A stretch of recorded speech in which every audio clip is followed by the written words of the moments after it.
ಮಂಡ್ಯದಲ್ಲಿ 10ಕ್ಕೂ ಹೆಚ್ಚು ಬಲಿ ತೆಗೆದುಕೊಂಡ ನಿಫಾ ವೈರಸ್ ಇದೀಗ ಮಂಗಳೂರಿಗೆ ಕಾಲಿಟ್ಟಿದೆ.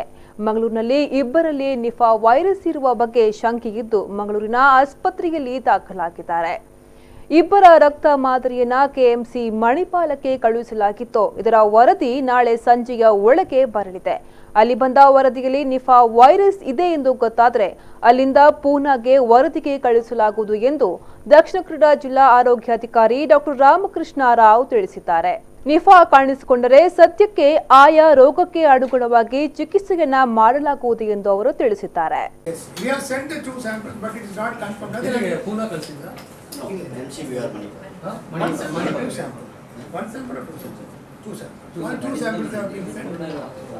ಬಟ್ ಈಗ ಬರ್ತಾರೆ, ವಿ ಹ್ಯಾವ್ ಡೆಫಿನೆಟ್ಲಿ ನಮಗೆ ಸ್ವಲ್ಪ ಒತ್ತಡ ಇರ್ತದೆ, ನಮಗೆ ಇಷ್ಟು ನಮ್ಮನ್ನೆಲ್ಲ ಕಳಿಸ್ಬೇಕು, ಹಾಗೆ ಬಿಟ್ಟು ಬರ್ತಾರೆ ಶೀತ. As I told you, it's a symptomatic treatment. ಹೇಗೆ ಲಕ್ಷಣಕ್ಕೆ ಅನುಸಾರವಾಗಿ ಚಿಕಿತ್ಸೆ ಕೊಡುವ ಅಂತಂದರೆ will give it food antibiotics and certain antivirals also can be given. But we are waiting from the state correct ಆದ ಒಂದು ಪ್ರೋಟೋಕಾಲ್, ಸ್ಟ್ಯಾಂಡರ್ಡ್ ಪ್ರೋಟೋಕಾಲ್ ಮ್ಯಾನೇಜ್ಮೆಂಟಿಗೆ ಕಾಯ್ತಾ ಇದೆ.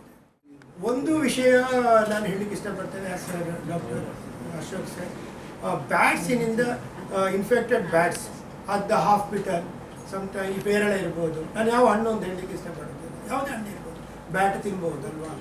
ಸೊ ಫುಡ್ ಬ್ಯಾಟ್ಸ್ ಅಂತ ಬಿಟ್ಟು ಕರೀತಾರೆ, ಅದು ಸೋಂಕಿದ food bats it will have infection in saliva.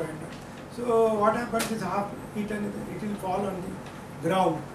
Usually ಹಳ್ಳಿಯಲ್ಲಿ ಅಥವಾ ಪೇಟೆಗಳಲ್ಲಿ ಇಲ್ಲಿ ಕೂಡ ಮನೆಯಲ್ಲಿ ಬಿದ್ದಾಗ ಹಣ್ಣು ಸ್ವಲ್ಪ ಡ್ಯಾಮೇಜ್ ಆದರೂ ಕೂಡ sometime they will wash and eat.